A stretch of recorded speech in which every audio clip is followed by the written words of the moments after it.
Hello everyone, स्वागत है आप सभी का एक बार फिर से आपके अपने YouTube channel one day exam study platform पे। मैं दीर्घा एक बार फिर से आप सभी का स्वागत करती हूँ।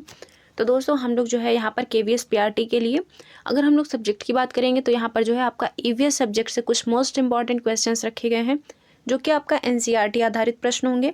तो आज की जो क्लास है ये आप लोगों के लिए बहुत ही यूनिक होने वाली है। तो आज के सेशन में जो भी साथी क्लास को पहली बार देख रहे हैं तो प्लीज़ आप सभी लोगों से एक छोटी सी रिक्वेस्ट है, क्लास को लाइक करके चैनल को सब्सक्राइब करके नोटिफिकेशन वाली बेल को प्रेस कर लीजिएगा ताकि आने वाली जितनी भी क्लासेस होंगी उन सभी का नोटिफिकेशन आपको मिलता रहेगा।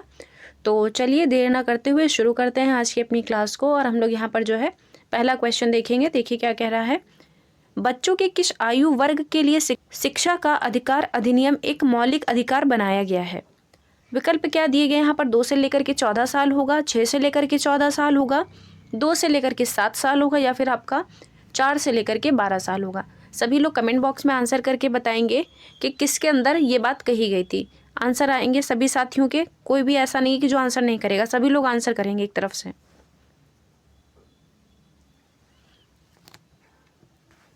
तो देखिए, अगर यहाँ पर बात आती है शिक्षा के अधिकार अधिनियम की, जो कि आपका एक मौलिक अधिकार बताया गया, यानी कि शिक्षा जो है आपकी ये वर्तमान में सभी के लिए बहुत ज़रूरी है। तो इसी के साथ अगर इसमें एज ग्रुप की हम लोग बात करेंगे तो ये आपकी बताई गई है 6 से लेकर के 14 साल तक के बच्चे को मुफ्त एवं अनिवार्य शिक्षा का प्रावधान रखा गया है आपकी गवर्नमेंट के द्वारा। तो आंसर यहाँ पर जो है आपका दूसरा वाला विकल्प बिल्कुल करेक्ट हो जाएगा। चलते हैं अगले प्रश्न की तरफ। प्रश्न संख्या 2 देखेंगे। कह रहा है कि उड़न गिलहरी किस वन्य जीव अभ्यारण्य में देखने को मिलती है। विकल्प दिए गए हैं। नोकरेक वन्य जीव अभ्यारण्य, अंशी राष्ट्रीय उद्यान, सीता माता वन्य जीव अभ्यारण्य या फिर आपका सरिस्का राष्ट्रीय उद्यान। सभी लोग आंसर करके बताएंगे कि इस प्रश्न का सही उत्तर क्या होगा।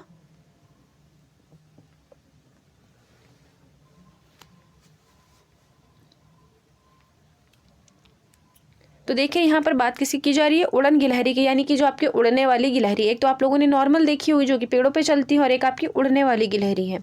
तो वही आपसे पूछा गया है कि किस वन्यजीव अभ्यारण्य में देखने को मिलती है। तो ये कहाँ पर आपको देखने को मिलेगी। तो ये मिलेगी आपको सीता माता वन्यजीव अभ्यारण्य में, यानी कि तीसरा वाला विकल्प जो है बिल्कुल करेक्ट हो जाएगा। अब बात आती है कि ये जो आपका वन्यजीव अभ्यारण्य है ये स्थित किस राज्य में है। तो ये आपको जो देखने को मिलेगा वो राजस्थान राज्य के अंदर देखने को मिलेगा। साथ में नोकरेक का प्रश्न आपको आगे रखा गया है, इसलिए यहाँ पर नहीं डिस्कस करेंगे। बात आती है अगर यहाँ पर अंशी राष्ट्रीय उद्यान की, तो जो आपका अंशी राष्ट्रीय उद्यान है ये कहाँ स्थित है। तो ये स्थित है आपका कर्नाटक राज्य के अंदर। अगर हम लोग यहाँ पर देखेंगे सरिस्का राष्ट्रीय उद्यान की, तो सरिस्का राष्ट्रीय उद्यान जो है आपका ये भी राजस्थान में आपका अलवर जिले में देखने को मिलता है। कहाँ पर। राजस्थान के अलवर जिले में जो है ये देखने को मिलता है। चलते हैं अगले प्रश्न की तरफ। प्रश्न संख्या यहाँ पर तीसरा देखेंगे। कह रहा है कि विश्व वन्य जीव दिवस कब मनाया जाता है। 3 मार्च को मनाया जाता है, 22 मार्च को मनाया जाता है, 4 मार्च को मनाया जाता है या फिर आपका यहाँ पर ये 8 मार्च को मनाया जाता है। और एक बार सभी लोग जल्दी से सेशन को शेयर कर देंगे ताकि सभी साथी जो है आप लोगों के साथ जुड़ सके। आप लोगों की संख्या बहुत कम रहती है, मैं आपसे डेली कहती हूँ। तो आप लोगों से एक छोटी सी रिक्वेस्ट है कि आप लोग अपनी संख्या को ज़्यादा से ज़्यादा बढ़ाइए। अब एग्ज़ाम देखिए आपका नज़दीक आ चुका है। अब ऐसा तो है नहीं कि आपकी डेट जो है आगे बढ़ेगी, तो इसलिए जो है अब आप लोग अपनी संख्या को इंक्रीज़ करिए थोड़ा सा, ताकि मुझे भी पढ़ाने में अच्छा लगे और आप लोगों को पढ़ने में अच्छा लगे।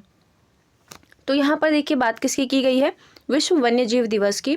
तो इसका जो सही आंसर बनेगा वो बन जाएगा आपका 3 मार्च, यानी कि विश्व वन्य जीव दिवस जो है ये 3 मार्च को मनाया जाता है। अगर हम लोग बात करते हैं यहाँ पर 22 मार्च को क्या मनाया जाता है, तो 22 मार्च को आपका जल दिवस मनाया जाता है। और अगर हम लोग यहाँ पर बात करते हैं आपका 22 अप्रैल को क्या मनाया जाता है, तो हम सभी लोगों को पता है कि 22 अप्रैल को जो है पृथ्वी दिवस सेलिब्रेट करते हैं। क्या करते हैं, पृथ्वी दिवस जो है ये 22 अप्रैल को सेलिब्रेट किया जाता है।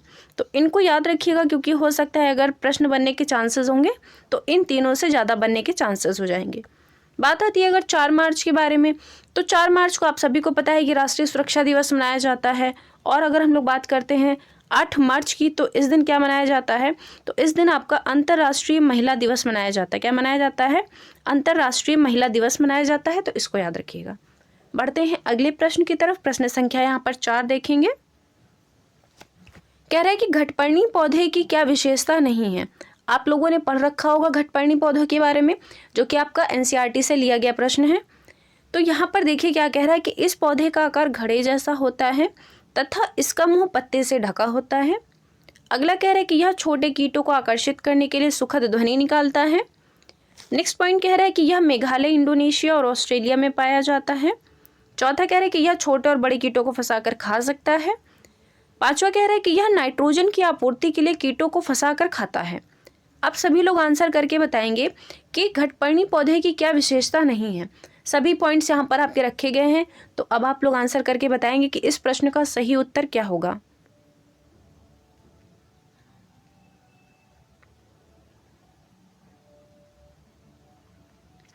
तो यहाँ पर देखिए, अगर हम लोग बात करेंगे घटपर्णी पौधे की, तो इसका आकार जो है बिल्कुल घड़े जैसा होता है।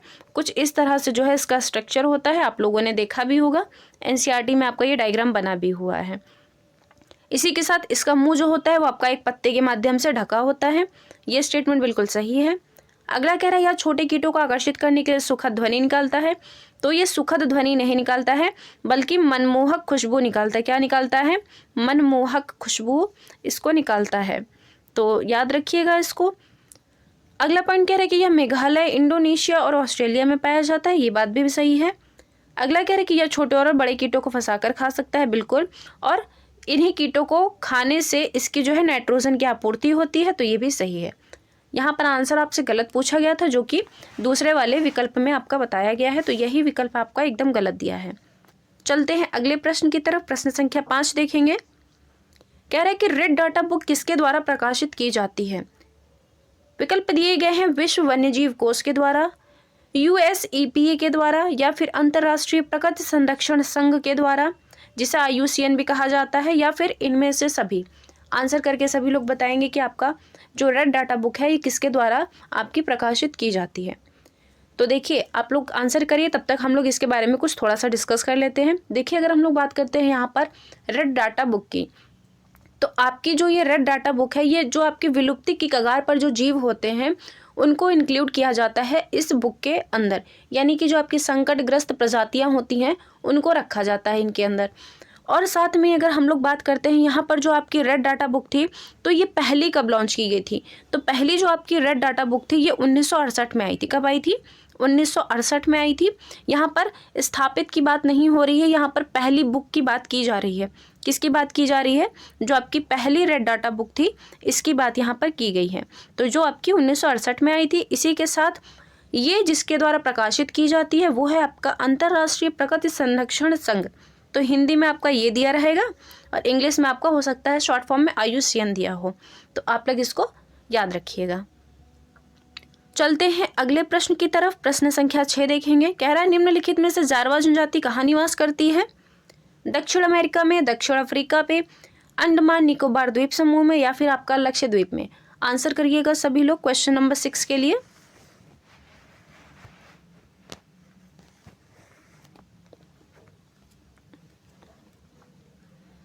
तो यहाँ पर देखिए, आप सभी को पता है लगभग आपका जनजातियों से जो है प्रश्न आपका पूछा जाएगा, तो इसीलिए जो है हम आपको हर क्लास में जनजातियों से रिलेटेड कुछ ना कुछ प्रश्न कराते रहते हैं। तो यहाँ पर बात आती है जारवा जनजाति की, जिससे बहुत ही ज़्यादा चांसेस होते हैं प्रश्न बनने के। तो यहाँ पर आंसर हमारा क्या बनेगा? ये तो अंडमान निकोबार द्वीप समूह बनेगा, जो कि जारवा जनजाति है आपकी, ये सबसे खतरनाक जनजाति मानी जाती है। इसी के साथ अगर हम लोग यहाँ पर बात करते हैं दक्षिण अमेरिका की, तो दक्षिण अमेरिका के अंदर आपकी कौन सी जनजाति निवास करती है? तो इसको भी आपको पता होना चाहिए। यहाँ पर जो सबसे बड़ी जनजाति देखने को मिलेगी वो मिल जाएगी आपको मापुचे। कौन सी मिलेगी? मापुचे जनजाति जो है वो आपको दक्षिण अमेरिका में देखने को मिलेगी। अगला विकल्प दक्षिण अफ्रीका है, तो दक्षिण अफ्रीका से आपको कौन सी जनजाति देखने को मिलेगी? तो यहाँ पर जो है आपको बुशमैन जनजाति देखने को मिलेगी। कौन सी जनजाति? बुशमैन जनजाति जो है ये आपको कहाँ पर देखने को मिलेगी? तो ये मिलेगी दक्षिण अफ्रीका के कालाहारी मरुस्थल में। कहाँ पर? जो आपका कालाहारी मरुस्थल है यहाँ पर ये देखने को मिलेगी। तो इसको भी याद रखेंगे हम सभी लोग। अगर बात आती है लक्षद्वीप की, तो लक्षद्वीप के अंदर आपको क्या याद रखना है? एक तो अगर हम लोग बात करते हैं लक्षद्वीप की, तो ये आपका सबसे छोटा जो है संघ शासित प्रदेश है। इसी के साथ अगर हम लोग यहाँ पर इसकी राजधानी की बात करते हैं तो वो आपकी कावारत्ती हो जाती है। प्रमुख फसल की बात करेंगे तो ये आपकी नारियल हो जाती है। तो यहाँ पर जो है आपके कई सारे जो है द्वीप वगैरह भी देखने को मिलते हैं लक्षद्वीप के अंदर। चलते हैं अगले प्रश्न की तरफ। प्रश्न संख्या 7 देखेंगे। कह रहा है कि नौसेना परेड में कितनी टुकड़ियां पीछे की ओर चलती हैं? ये भी आपका NCERT में दिया गया प्रश्न है और हम आपको बता देते हैं कि इस चैप्टर के अंदर किसकी बात की गई है, लेफ्टिनेंट कमांडर वहीदा प्रिज्म के बारे में, जो कि भारतीय नौसेना में एक डॉक्टर के पद पर कार्यरत थी। तो उन्हीं के बारे में बताया गया है, जो कि पहली महिला थी परेड का नेतृत्व करने वाली। तो इन्होंने ही नौसेना परेड का नेतृत्व किया था। तो इनके पीछे जो कितनी टुकड़ियां चलती हैं, तो इसके अंदर चलती हैं आपकी 4 टुकड़ियां। कितनी टुकड़ियां? 4 टुकड़ियां। तो आंसर जो है आपका दूसरा वाला विकल्प बिल्कुल करेक्ट हो जाएगा। चलते हैं अगले प्रश्न की तरफ। प्रश्न संख्या 8 देखेंगे। कह रहा है कि पोंग किस राज्य के लोकप्रिय नृत्य हैं। किसकी बात आ रही है? पोंग जो है आपका किस राज्य का लोकप्रिय नृत्य है? अरुणाचल प्रदेश का है, मध्य प्रदेश का है, आंध्र प्रदेश का है, या फिर ये असम राज्य का है? आंसर करके बताएंगे सभी लोग, और एक बार सेशन को भी शेयर कर देंगे ताकि और भी लोग जो है आप सभी लोगों के साथ जुड़े। तो यहाँ पर देखिए किसकी बात की गई है, पोंग लोकप्रिय नृत्य की। तो ये पोंग जो लोकप्रिय नृत्य है ये आपको कहाँ देखने को मिल जाएगा? तो ये देखने को मिलेगा आपका अरुणाचल प्रदेश के अंदर। तो इसको याद रखिएगा। और यहीं पर अगर हम लोग बात करते हैं मध्य प्रदेश के बारे में, तो मध्य प्रदेश के अंदर आपको कौन सा देखने को मिलेगा? तो मध्य प्रदेश के अंदर एक तो आपको सैला देखने को मिल जाएगा। कौन सा? सैला मिलेगा देखने को, और दूसरा मिल जाएगा कांठी। तो सिर्फ इन 2 को याद रखिएगा। अगर प्रश्न बनेगा तो ये 2 नृत्य से ही बनने की संभावना रहेगी, क्योंकि यही नृत्य जो है सबसे ज़्यादा प्रसिद्ध है मध्य प्रदेश के अंदर। बात आती है अगर आंध्र प्रदेश की, तो आंध्र प्रदेश के अंदर आपको क्या चीज़ देखने को मिलेगी? एक तो यहाँ पर आपको मंदिर देखने को मिलेंगे। अगर हम लोग मंदिरों की बात करते हैं तो वो कौन से हैं? तो हमें प्रसिद्ध से मंदिर याद रखने होंगे। एक तो यहाँ पर आपको वेंकटेश्वर मंदिर देखने को मिलेगा। कौन सा? वेंकटेश्वर मंदिर आपको देखने को मिलेगा। साथ में ही यहीं पर आपको एक रंगनाथ मंदिर भी देखने को मिल जाएगा। कौन सा? रंगनाथ मंदिर जो है ये भी यहीं मिलेगा। और वेंकटेश्वर मंदिर जो है ये तिरुपति में देखने को मिलेगा, और जो आपका नेल्लौर है ये रंगनाथ मंदिर वहाँ पर आपको देखने को मिल जाएगा। अगर हम लोग अगले विकल्प को डिस्कस करते हैं तो असम के अंदर आपको बहुत सारी चीज़ें देखने को मिलेंगी। एक तो हो गया आपका बांस से बने पुल। आप लोगों ने पढ़ भी रखा होगा कि बांस के द्वारा जो बने पुल होते हैं, घर होते हैं, ये भी असम राज्य के अंदर मिलते हैं। और दूसरी चीज़ जो है असम के अंदर आपका नृत्य होता है, जो कि सत्रिया शास्त्रीय नृत्य है। और असम के अंदर आपका फेस्टिवल होता है। तो वो फेस्टिवल कौन सा? ये है बिहू फेस्टिवल, जो कि 3 प्रकार का बिहू फेस्टिवल होता है, कटी बिहू, भोगली बिहू और रंगोली बिहू। अगर तीनों बिहू में से आपको कोई भी बिहू देता है तो आप लोग उसका आंसर असम ही टिक करिएगा। और अगर हम लोग यहाँ पर देखेंगे आपका असम राज्य के अंदर कुछ मंदिर भी आपको देखने को मिलेंगे, जैसे कि आपका हो गया यहाँ पर कामाख्या माता मंदिर। तो ये असम राज्य के अंदर देखने को मिलेगा। राजधानी की बात करते हैं तो ये दिसपुर हो जाती है। कांजीरंगा, डिब्रू साइखोवा जो नेशनल पार्क हैं वो भी आपको असम राज्य के अंदर मिलेंगे देखने को। तो और एक चीज़ और याद रखिएगा, जो आपका माजुली द्वीप है, यानी कि जो ब्रह्मपुत्रा नदी पर है, ये भी आपको असम राज्य के अंदर देखने को मिलेगा, जो कि भारत का सबसे बड़ा नदी द्वीप है। तो देखिए असम के बारे में इतनी सारी चीज़ें हैं, और लगभग अगर हम लोग असम की बात करते हैं तो सबसे ज़्यादा अगर प्रश्न बनते हैं किसी राज्य से तो वो असम राज्य से ही बनते हैं। तो इतनी बातें ठीक है, आप लोग याद रखिएगा। चलते हैं अगले प्रश्न की तरफ। प्रश्न संख्या 9 देखेंगे। क्या कह रहा है? निम्नलिखित में से यह कथन किसने कहा था कि वन हमारा सामूहिक बैंक है? अमृता ने कहा था, अमृता देवी ने कहा था, बुढ़िया माई ने कहा था, या फिर सुखमनी भगत संघ के द्वारा कहा गया था? आंसर करिएगा सभी लोग।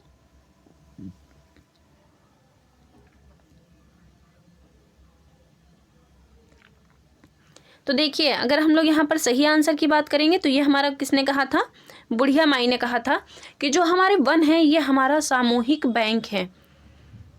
अगले प्रश्न की तरफ बढ़ते हैं। प्रश्न संख्या 10 देखिए क्या कह रहा है। निम्नलिखित में से किस राज्य की समुद्र तट रेखा सबसे लंबी है? विकल्प दिए गए हैं गुजरात, केरल, हिमाचल प्रदेश या फिर कर्नाटक।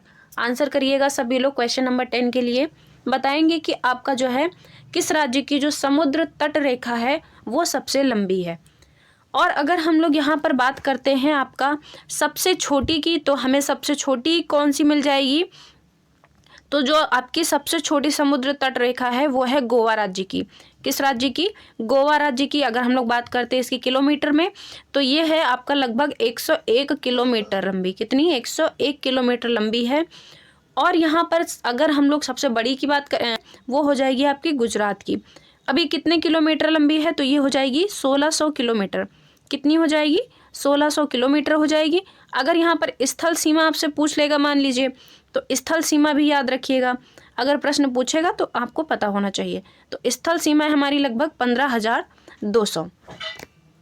तो इतनी चीज़ें याद रखिएगा। केरल के बारे में आप सभी लोगों को पता है, केरल के अंदर आपका कई सारे मंदिर देखने को मिलते हैं और यहीं केरल के अंदर आपका जो है टैपियोका देखने को मिलता है, जो कि वहाँ का काफ़ी फेमस फूड भी माना जाता है टैपियोका।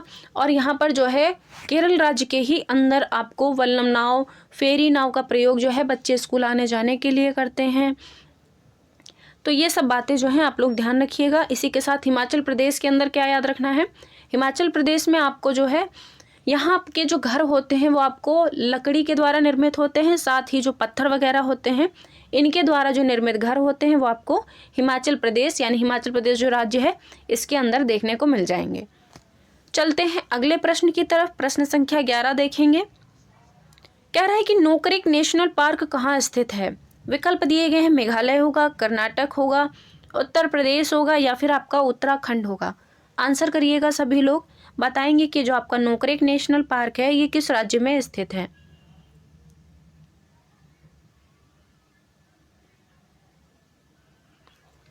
तो यहाँ पर देखिए आंसर आपका क्या बन जाएगा, ये तो बनेगा मेघालय। कौन सा बन जाएगा, मेघालय। अब मेघालय के अंदर अगर बात आती है कि सबसे ज़्यादा वर्षा कहाँ होती है, क्या चीज़, सबसे ज़्यादा वर्षा। तो सबसे ज़्यादा वर्षा कहाँ पर होती है, सभी लोग कमेंट करेंगे जल्दी से कि आपकी जो सबसे ज़्यादा वर्षा होती है वो कहाँ होती है। तो ये होती है आपके मासिन राम में। कहाँ, मासिन राम के अंदर सबसे ज़्यादा वर्षा होती है। अगर सबसे कम वर्षा की बात करता है तो सबसे कम होती है आपकी लद्दाख में। कहाँ पर, लद्दाख में होती है। तो इनको याद रखिएगा। और यही मेघालय में आपका घटपानी पौधा देखने को मिलता है, जो कि हम लोगों ने अभी पीछे क्वेश्चन में आपका डिस्कस किया था। अगर बात आती है उत्तर प्रदेश की, तो उत्तर प्रदेश के अंदर आपको बहुत सारी चीज़ें देखने को मिल जाती हैं। जैसे कि अगर हम लोग यहाँ पर बात करेंगे उत्तर प्रदेश के अंदर, तो आपको एक तो दुधवा राष्ट्रीय उद्यान देखने को मिलेगा, साथ में ही यहाँ पर जो है आपको कई प्रकार के नृत्य देखने को मिलेंगे, जैसे आपकी नौटंकी हो गई, रासलीला हो गई। और यहीं उत्तर प्रदेश के अंदर आपको चिकनकारी कढ़ाई देखने को मिल जाएगी। काफ़ी सारी चीज़ें जो हैं आपको उत्तर प्रदेश राज्य के अंदर देखने को मिलेंगी। उत्तराखंड के अंदर बच्चे जो है स्कूल आने जाने के लिए पथरीले रास्तों से होकर के गुजरते हैं, तब वो अपने स्कूल तक पहुंचते हैं। उत्तराखंड के अंदर भी कई सारे मंदिर देखने को मिलते हैं, जैसे कि आपका केदारनाथ हो गया, बद्रीनाथ हो गया, और कई सारे मंदिर है यहाँ पर उत्तराखंड के अंदर। तो ये सब चीज़ें आप लोग याद रखिएगा। चलते हैं अगले प्रश्न की तरफ। प्रश्न संख्या 12 देखेंगे। कह रहा है कि थीम परिवार तथा मित्र में निम्न में से कौन सा उप थीम है। यहाँ पर आपसे सब थीम पूछी गई है और आप लोगों को पता है कि आपका KVS PRT के अंदर साफ साफ बोला गया है कि आपका थीम आधारित भी प्रश्न बनेंगे।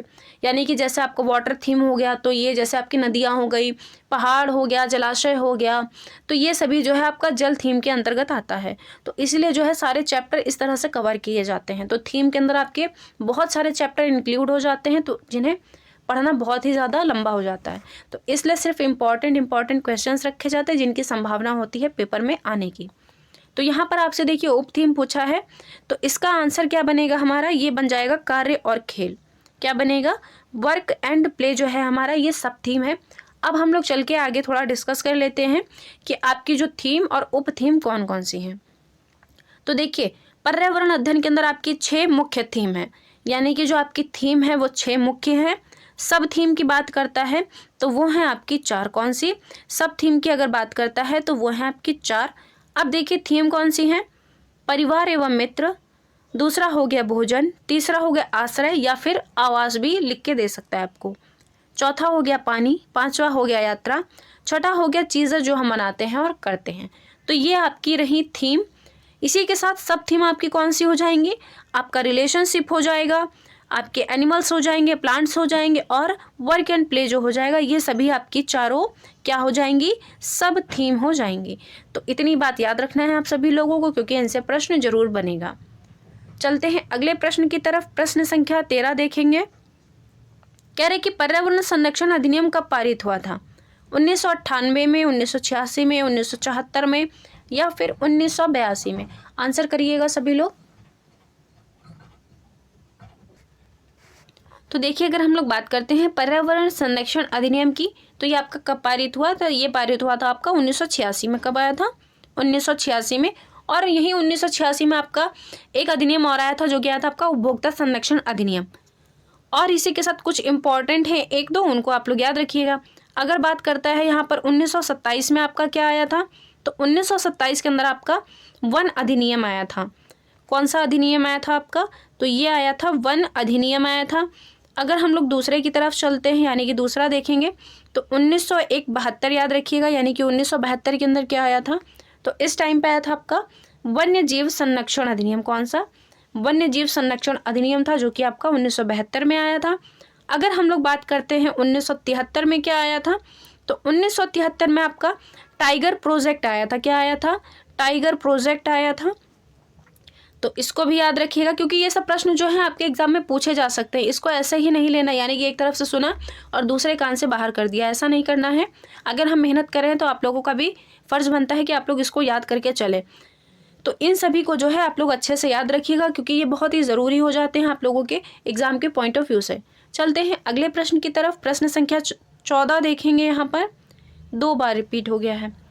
कह रहा है कि निम्नलिखित में से राज्य के द्वारा वन एवं पर्यावरण के संरक्षण तथा विकास की जिम्मेदारी किस अनुच्छेद के तहत की गई है। विकल्प क्या दिए गए हैं, अनुच्छेद 53A, अनुच्छेद 51A, अनुच्छेद 54A या फिर अनुच्छेद 48A। आंसर करिएगा सभी लोग।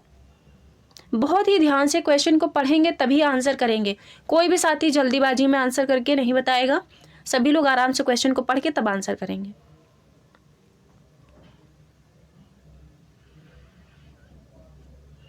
तो देखिए, अगर इसका सही आंसर की हम लोग बात करते हैं तो ये हमारा क्या बन जाएगा, चौथा वाला, यानी कि अनुच्छेद 48A जो है ये आपका राज्यों के द्वारा जो है इसके संरक्षण की जिम्मेदारी बताई गई है। बात आती है अगर यहाँ पर अनुच्छेद 51A के अंतर्गत क्या कहा गया है, तो इसके अंदर जो है नागरिकों को अधिकार दिए गए हैं। किसको अधिकार दिए गए हैं, कि नागरिकों का प्रथम कर्तव्य होगा कि वो अपने पर्यावरण की सुरक्षा स्वयं करें। तो इस चीज़ को बहुत ही अच्छे से याद रख लीजिएगा। माइनर सा डिफरेंस है, 48A की बात करता है तो उसमें राज्यों को अधिकार दिया गया है। 51A की अगर बात करता है तो 51A के अंदर आप लोगों का प्रथम कर्तव्य होगा कि आप लोग स्वयं प्रकृति की रक्षा करें। चलते हैं अगले प्रश्न की तरफ। प्रश्न संख्या 14 देखेंगे। कह रहा है कि गोलकुंडा किले का निर्माण किसने करवाया था। सभी लोग आंसर करके बताएंगे। काकतीय राजवंश हो जाएगा, चालुक्य वंश होगा, बहमनी राजवंश होगा या फिर आपका चोल राजवंश होगा।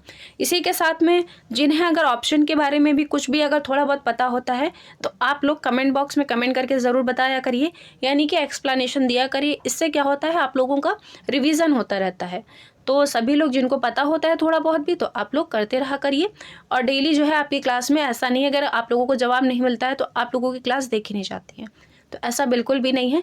आप लोगों के एक एक कमेंट सीन किए जाते हैं जो भी आप लोग करते हैं। तो यहाँ पर देखिए, बात अगर आती है गोलकुंडा किले की तो आप सभी लोगों को पता है ये काकतीय राजवंश के द्वारा जो है इसका निर्माण कराया गया था। बात आती है अगर चालुक्य वंश की, तो चालुक्य वंश के द्वारा एक मंदिर का निर्माण कराया गया था जिसका नाम क्या है, तो इसका नाम है विरूपाक्ष मंदिर। क्या नाम है इसका, विरूपाक्ष मंदिर इसका नाम है। बात आती है यहाँ पर अगर चोल राजवंश की, तो चोल राजवंश जो है आपका इसके द्वारा किस मंदिर का निर्माण कराया गया था। चोल राजवंश था ये तंजावुर के अंदर, यानी कि तंजावुर आपका पड़ता कहाँ है, तो ये पड़ता है एक तो तमिलनाडु के अंदर, और यहीं तमिलनाडु में तंजावुर के अंदर आपका एक बृहदेश्वर मंदिर बनवाया गया था जो कि चोल राजवंश के द्वारा बनवाया गया था। कौन सा मंदिर, आपका जो बृहदेश्वर मंदिर है जो कि बहुत ही प्रसिद्ध मंदिर है आपका तमिलनाडु का बृहदेश्वर मंदिर। तो इसको याद रखिएगा कि किस शासक ने कौन सा मंदिर जो है उसका निर्माण करवाया था। बात अगर आती है एलोरा का, तो एलोरा का जो मंदिर था ये आपका राष्ट्रकूट वंश के द्वारा जो है इसका निर्माण करवाया गया था। तो इतनी चीज़ें आप लोगों को याद रखनी है। चलते हैं अगले प्रश्न की तरफ। प्रश्न संख्या 15 देखेंगे। कह रहा है कि निम्नलिखित में से किस व्यक्ति के द्वारा ग्रीन हाउस गैस प्रभाव की खोज की गई है। यानी कि सिंपल सा मतलब यही है क्वेश्चन का कि आपकी जो ग्रीन हाउस गैस है इसकी खोज किसने की थी। जोसेफ फॉरियर ने की थी, क्लाउड पायलट ने की थी, रोलैंड जैक्सन ने की थी या फिर इनमें से किसी ने भी नहीं की थी। आंसर करके बताएंगे सभी लोग कि जो आपकी ग्रीन हाउस गैस है इसकी खोज जो है किसके द्वारा की गई थी। और एक बार सभी लोग जल्दी से सेशन को भी शेयर कर दीजिएगा।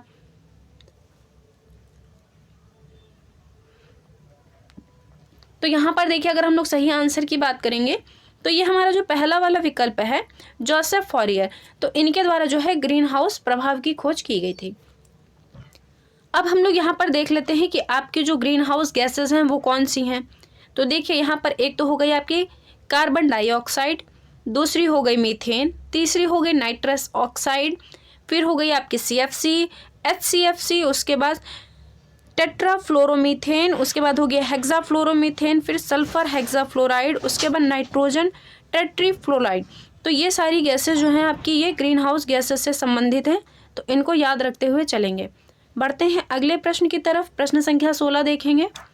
कह रहा है कि निम्नलिखित में से कौन सा रसायन आम पकाने में प्रयोग होता है। आप लोगों ने देखा होगा जो आपके पेड़ वगैरह से आम टूटते हैं तो वो कुछ कच्चे होते हैं, जैसे कि अगर बाहर कहीं भी आपको सप्लाई करना होता है तो उन्हें जो है कच्चा ही पेड़ों से तोड़ लिया जाता है। फिर क्या होता है, उनको पकाने के लिए एक आपका रसायन प्रयोग किया जाता है, तो वही रसायन जो है वो आपका क्या कहलाता है। कैल्शियम कार्बाइड हो जाएगा, कैल्शियम सल्फेट होगा, कैल्शियम कार्बोनेट होगा या फिर कैल्शियम ऑक्जिलेट होगा। सभी साथी आंसर करके बताएंगे।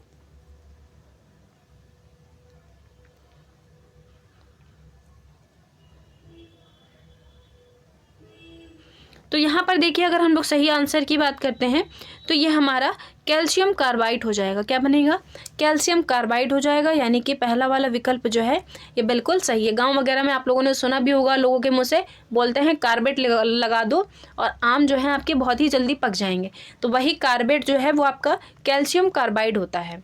चलते हैं अगले प्रश्न की तरफ।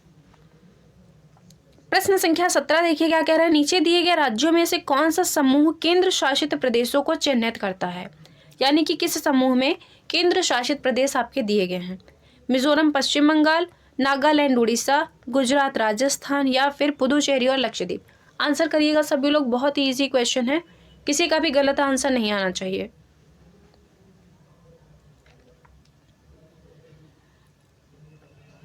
तो यहाँ पर हमारा सही आंसर क्या बनेगा, ये बन जाएगा चौथा वाला पुदुचेरी और लक्षद्वीप। चलते हैं अगले प्रश्न की तरफ। प्रश्न संख्या 18 देखेंगे। कह रहा है रेबो क्या है। आप लोगों को मैंने कई बार बताया है इस रेबो के बारे में। एक शंकु आकार का टेंट होगा, एक प्रकार का व्यंजन होगा, एक प्रकार का गाना होगा या फिर एक प्रकार का नृत्य होगा। देखिए आपकी जो NCERT के प्रश्न आपको दोबारा से रिवीजन करवाए जाते हैं, वो इसलिए करवाए जाते हैं कि आप लोगों की ये मेमोरी में बने रहें और आप लोग इनको भूलें नहीं। और आपका साफ साफ लिखा गया है KVS एग्ज़ाम के अंदर कि आपकी जो NCERT है 3rd से लेकर के आपकी 12th तक की, इसके अंदर जो है आपसे प्रश्न बनेंगे, तो इसलिए जो है आपका ये सब रिवीजन करवाया जाता है। तो यहाँ पर देखिए अगर बात आती है रेबो के बारे में, तो रेबो क्या है, एक शंकु आकार का टेंट है। चलते हैं अगले प्रश्न की तरफ। प्रश्न संख्या 19 देखिए क्या कह रहा है। निम्नलिखित पक्षियों की वह प्रजाति कौन सी है जिसकी आंख मानव की भांति सामने की ओर होती है, यानी कि जैसे कि हम लोगों की आंखें एकदम सामने की तरफ हैं, ऐसा ही आपका एक पक्षी भी है। तो वो पक्षी है कौन सा जिसकी आंखें जो हैं हम लोगों की तरह ही सामने होती है। गौरैया होगा, तोता होगा, उल्लू होगा या फिर आपका कबूतर हो जाएगा। आंसर करके बताएंगे सभी लोग।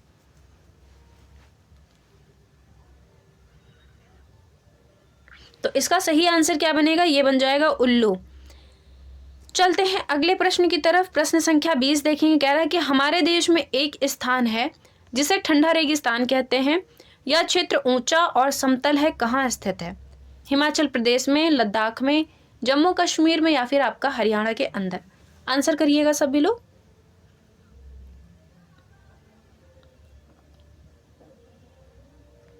तो देखिए इस प्रश्न का सही आंसर क्या बनेगा, ये दूसरा वाला विकल्प बिल्कुल करेक्ट हो जाएगा, यानी कि लद्दाख। और लद्दाख में ही बच्चे क्या करते हैं, स्कूल आने जाने के लिए ट्रॉली का प्रयोग करते हैं। और यहीं लद्दाख में जो है सबसे कम वर्षा होती है। क्या होता है, सबसे कम वर्षा जो है वो आपके लद्दाख में ही होती है। चलते हैं अगले प्रश्न की तरफ। प्रश्न संख्या 21 देखेंगे। कह रहे कि भारत की पहली यूरेनियम खदान किस स्थान पर है। तुम्मा लापल्ले, पिछली दलभूम या फिर जादूगौड़ा। आंसर करिएगा सभी लोग।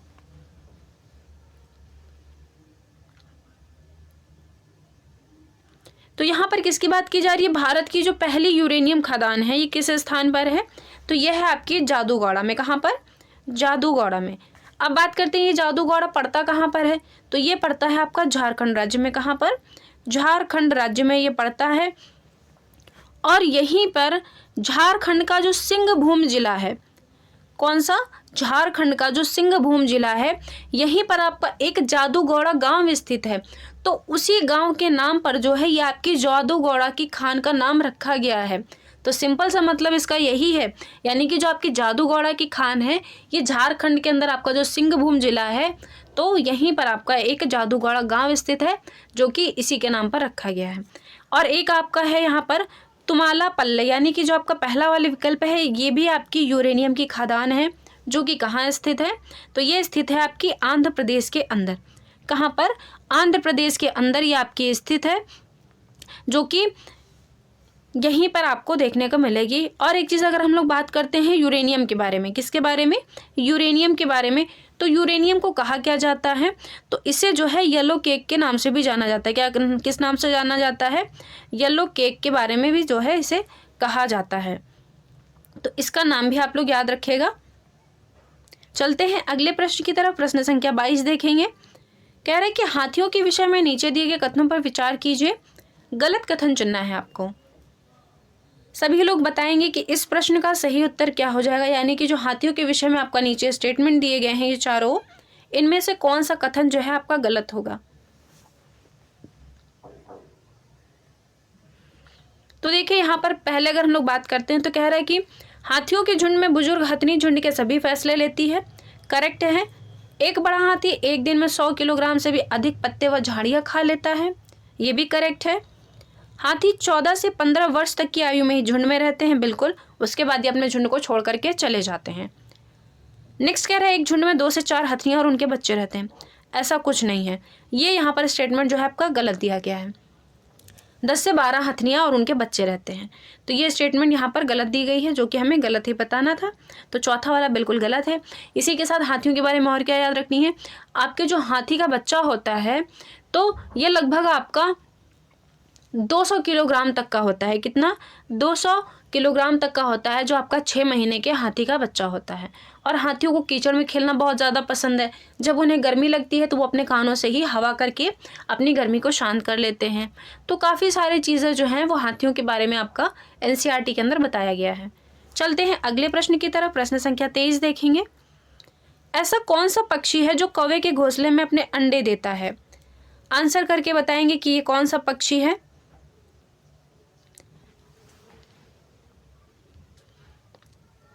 तो सिंपल सा आंसर है, आप सभी लोगों को पता होगा, ये हमारा हो जाएगा चौथा वाला विकल्प, यानी कि कोयल।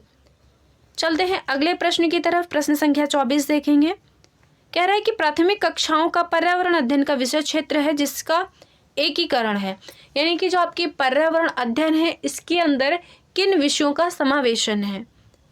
कह रहा है कि विज्ञान और सामाजिक विज्ञान के संप्रदायों एवं मुद्दों का, विज्ञान एवं पर्यावरण शिक्षा के संप्रदायों एवं मुद्दों का, विज्ञान, सामाजिक विज्ञान और पर्यावरणीय शिक्षा के संप्रत्यय और मुद्दों का। चौथा कह रहा है कि सामाजिक विज्ञान के संप्रत्यय एवं मुद्दों का।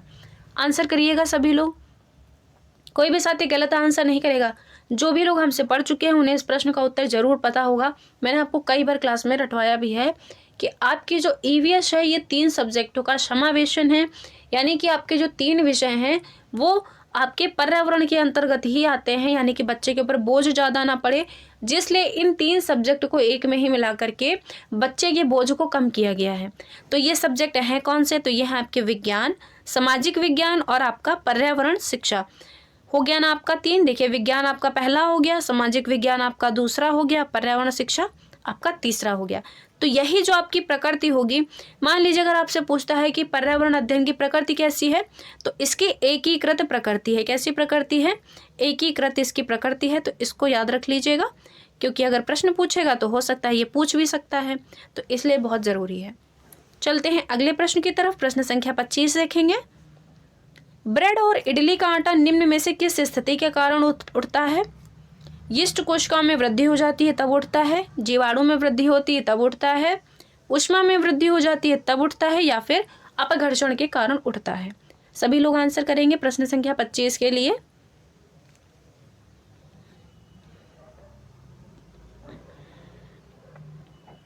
तो यहाँ पर देखिए, अगर हम लोग सही आंसर की बात करते हैं तो आप लोग जो है इसे क्या कहते हैं, खमीर कहते हैं। आम भाषा में आप लोगों ने खमीर सुना भी होगा।